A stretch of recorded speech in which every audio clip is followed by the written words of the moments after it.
नमस्कार। आज हम एक बहुत ही कमाल की सदियों पुरानी कहानी सुनने वाले हैं। एक ऐसी कहानी जिसमें एक ऐसा सबक छिपा है जो किसी भी नामुमकिन लगने वाले काम को मुमकिन बना सकता है। ये कहानी है निरंतरता की, यानी कंसिस्टेंसी की पावर की। अच्छा, एक सवाल है। सोचिए, एक बिल्कुल मुलायम नाजुक सी रस्सी और दूसरी तरफ एक बेहद कठोर मजबूत पत्थर। क्या यह हो सकता है कि वो रस्सी उस पत्थर को काट दे? अब आप सोच रहे होंगे, ये कैसा सवाल है? लेकिन यकीन मानिए, इसी सवाल के जवाब में हमारी आज की पूरी कहानी का सार छिपा है।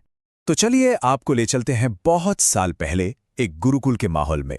वहां बहुत सारे छात्र अपने गुरु से ज्ञान लेने आए थे और उन्हीं के बीच एक लड़का था जिसका नाम था वरदराज। जहां दूसरे छात्र गुरुजी की हर बात को फटाफट समझ लेते थे, वहीं बेचारे वरदराज के लिए हर पाठ एक बहुत बड़ी चुनौती बन जाता था। मतलब गुरुजी कुछ समझाते थे और सब कुछ बस उसके दिमाग में उलझे हुए धागों की तरह हो जाता था, जिसे वो सुलझा ही नहीं पाता था। और इसका नतीजा ये हुआ कि जहां उसके सारे दोस्त एक एक करके अगली क्लास में पहुंचते गए, वहीं वरदराज अकेला पीछे छूट गया। जल्द ही उसे मंदबुद्धि का ठप्पा मिल गया और बाकी छात्र भी उसका मजाक उड़ाने लगे। हर गुजरते दिन के साथ वो और भी अकेला और निराश होता जा रहा था। और फिर वो दिन भी आ गया जिसका उसे सबसे ज्यादा डर था, जब उसके अपने गुरु ने भी उससे उम्मीद छोड़ दी। उन्होंने वरदराज को अपने पास बुलाया और बहुत भारी मन से कहा, बेटा, मैंने बहुत कोशिश की, पर अब मुझे लगता है कि पढ़ाई लिखाई तुम्हारी किस्मत में ही नहीं है। ये शब्द वरदराज के लिए किसी भी सजा से कहीं ज्यादा तकलीफ देने वाले थे। तो बस भारी मन से, टूटे हुए दिल से वरदराज ने गुरुकुल छोड़ दिया और अपने गांव की तरफ चल पड़ा। उसे लगा बस सब खत्म, उसकी कहानी यहीं खत्म हो गई। लेकिन उसे क्या पता था कि कहानी में अभी एक बहुत बड़ा ट्विस्ट बाकी था, जो उसकी पूरी जिंदगी को हमेशा हमेशा के लिए बदलने वाला था। चलते चलते दोपहर की तेज धूप में उसे जोर की प्यास लगी। उसने देखा कि पास ही एक गांव के कुएं पर कुछ महिलाएं पानी भर रही थीं, तो वो भी पानी पीने के लिए वहां रुक गया। और बस तभी उसकी नजर एक अजीब सी चीज पर पड़ी। कुएं के किनारे जो पत्थर लगा था ना, उस पर कुछ गहरे निशान बने हुए थे। वो हैरान होकर सोचने लगा, अरे, ये पत्थर तो कितना मजबूत है, फिर इस पर इतने गहरे गड्ढे, ये निशान कैसे बन गए? ये सवाल उसके दिमाग में घूमने लगा। उससे रहा नहीं गया और उसने पास में खड़ी एक महिला से पूछ ही लिया। उस महिला ने मुस्कुराकर जो जवाब दिया ना, वो वरदराज के लिए किसी मंत्र से कम नहीं था। उन्होंने कहा, बेटा, ये निशान किसी हथौड़े या छेनी के नहीं हैं, ये तो उस मुलायम रस्सी की रोज रोज की रगड़ से बने हैं जिससे हम पानी खींचते हैं। और बस यही था वो पल। वरदराज के दिमाग में जैसे बिजली कौंध गई। एक कोमल रस्सी अगर वो बार बार एक ही जगह पर घिसे तो कठोर पत्थर पर भी निशान बना सकती है। बस उसे अपनी सारी मुश्किलों का हल उसी एक पल में मिल गया था। कुएं पर मिली उस सीख ने वरदराज के अंदर एक नई चिंगारी जला दी थी। सारी निराशा, सारा दुख, सब गायब हो गया। अब उसकी जगह थी एक जबरदस्त हिम्मत ने, और उसके कदमों में जैसे एक नई जान आ गई थी।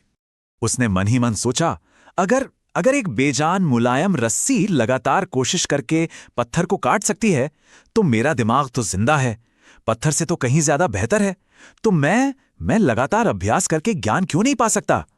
और बस यही एक सोच काफी थी। उसने फौरन गुरुकुल वापस जाने का फैसला कर लिया। सोचिए, जब वरदराज गुरुकुल वापस पहुंचा होगा तो सब कितने हैरान हुए होंगे।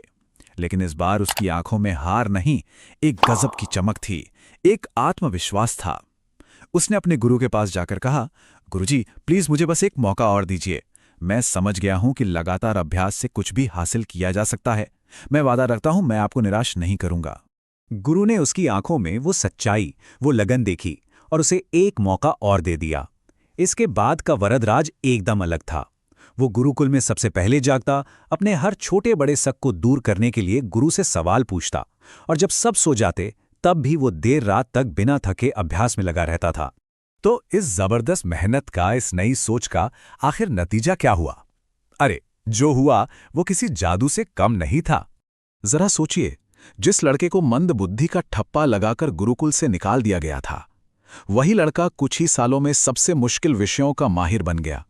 और देखते ही देखते 10 साल के अंदर वो एक ऐसा महान विद्वान बना जिसकी चर्चा दूर दूर तक होने लगी।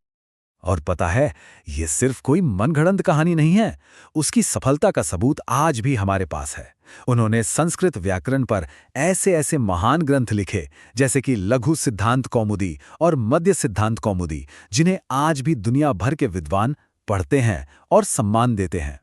तो आखिर में वरदराज की ये कहानी, ये पत्थर और रस्सी की मिसाल हमें सिखाती क्या है? ये आज भी हमारे लिए उतनी ही जरूरी है।